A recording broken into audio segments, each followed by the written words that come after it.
What about them against Italy? Tuipulotu's injured, but Cameron Redpath will probably come in. Italy, that scramble defence was brilliant against France. Should have won the game, fair enough. Didn't. Was that their chance, Alan? You have to think, like, they've beaten France twice before in the Six Nations, but never, am I right in saying never on French soil? Only once, 1997, but it wasn't the Six Nations. Yeah, it wasn't in the Six Nations, yeah. So I think, I think there's a lot being spoken about at the end of that game, that the Garbisi penalty, it should have been retaken again. French players moving forward. William Servat was there moving around. He was given water. I'm not sure it was cynical out of him, but... You've asked a question so you can answer it. We haven't got your take on that. Should it have been retaken? Yes, 100%. You can't move forward for a penalty. You can for conversion, obviously, and it should have been retaken. And he's under pressure with a shot clock.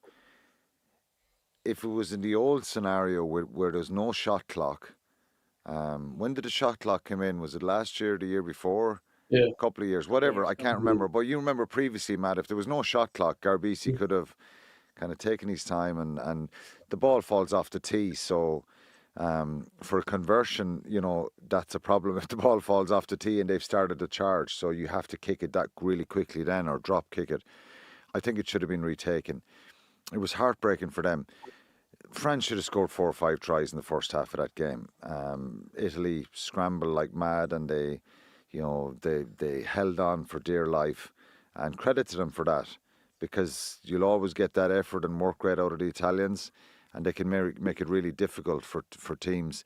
The Dante sending off, it gives them obviously a numerical advantage, and it makes a bit of a difference, and I think France were a bit shocked by that. But the reality here for Italy is they've won 1 game in 45 matches in the Six Nations. So it doesn't make for good reading, that stat. And the last game they won was 2015. But that was before, one game. The one that Principality did. They beat Wales 2 years ago. So that's the 1 game. But before that, it was Scotland in 2015. So you have 45 games, and the 1 game they've won is the Welsh one 2 years ago. Wales have got they're going back to Rome, or back to Cardiff in a few weeks. Next week, Italy. So they'll fancy that they might do it again there in Cardiff. But look, I think they've played. We've definitely seen glimpses out of Italy of their attack, and the World Cup was disappointing for them. They got a couple of big defeats there. 96-17 by New Zealand. France beat them 60 points to 7. That was disappointing. But for them, if they won this game, any neutral would have loved to have seen them beating France and winning that game. We saw the tears and emotion in Cardiff a couple of years ago when Capuozzo made that break, that counter-attack, and they scored a try. And then Garbisi kicks the conversion to win it, and he's on the ground crying. So everyone is fond of Italy and likes them. And they've... their underage teams have done well. Their 20s, they were brilliant a couple of weeks ago against Ireland. They beat France. They didn't start great against England for sure, but really they probably deserved to win that game in Cork in Virgin Media Park against Ireland, and then they beat France. So they have good young players coming through, and their underage teams have been pretty good for a number of years now. But Scotland I think they'll end up regretting what happened against France in Murrayfield, where, aside from the controversy at the end of the try that wasn't given, I think they had control there and they stopped playing, and then they concede the try. France are in front, and they're chasing. Then they're scrambling and panicking. Tuipulotu is not going to play from the centre, so Cameron Redpath came off the bench for that second half against England and was really good. He was the one that made that kind of a bit of a pirouette break for the crossfield kick. He struggles with injuries, but he's great when he gets going. Yeah, he's a very talented player. So, look, I think they'll be too strong for Italy. It's you've got to earn it up front, particularly against Italy early on in the game, and be conscious and mindful. They were dangerous against England in Rome in that first game as well. So, but I just think England and Finn Russell, who we talk about all the time, he's that kind of player. He looks calm, mature, good decision making. the goal kicking is superb. So he's given them that little bit of flow and momentum. And I liked, again, as I said afterwards, in that France game, the way he kind of wasn't blaming that last minute try. He realised that. So I think this bit of leadership has done him the world of good, to be honest.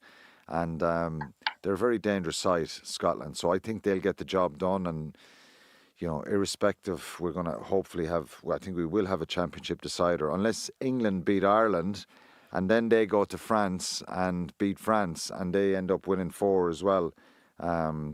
So, yeah, it'll make for an interesting 2 weekends, but I think Scotland will be, you know, mindful of how dangerous Italy can be, but I think they'll be too strong.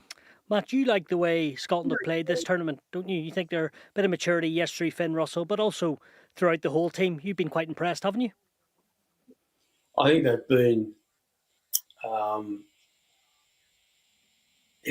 within the tournament. They certainly have played at a higher standard than they have in the past. Again, they've been a little bit inconsistent. The first game against Wales, 28 or 27 points, whatever it was, in the first 43 minutes. Then they let in all but one in the second. And as Alan's right, Scotland should never have lost that game against France. Really, and I think they'll beat Italy.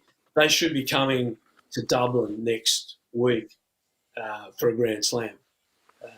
And they've only got themselves to blame for that. Having said that, this Scottish team, I think the biggest thing for me is the way they've conducted themselves off the field. There hasn't been this outlandish talk. They've been humble, and again, Russell deserves a lot of credit for that.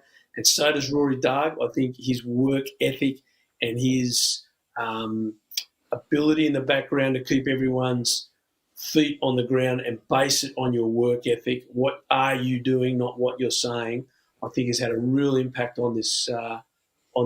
And credit to Gregor Townsend for the way he's moulded that leadership group. I certainly, you know, if this was Scotland a couple of years ago, some of the guys would come out and speak, you know, they brag, and that was wrong for their performance. Let's not worry about whether we like it or not. It obviously didn't work for their performances. They weren't thinking about striving for excellence. They were saying, oh, we're already excellent. And until you win things and lift trophies, you can't say that. You've got to be humble. And I think the humility this Scottish side has displayed this championship is reflected in their play, because they constantly are seeking excellence by that humility. And that's why, and I think it'll be a lot closer than everyone suggests against the Italians. But if Scotland can keep building, and that's what that reality does when you say, no, we've got to get better, which is what Finn Russell is saying. If they build like that and keep building across that game against Italy, they'll win that.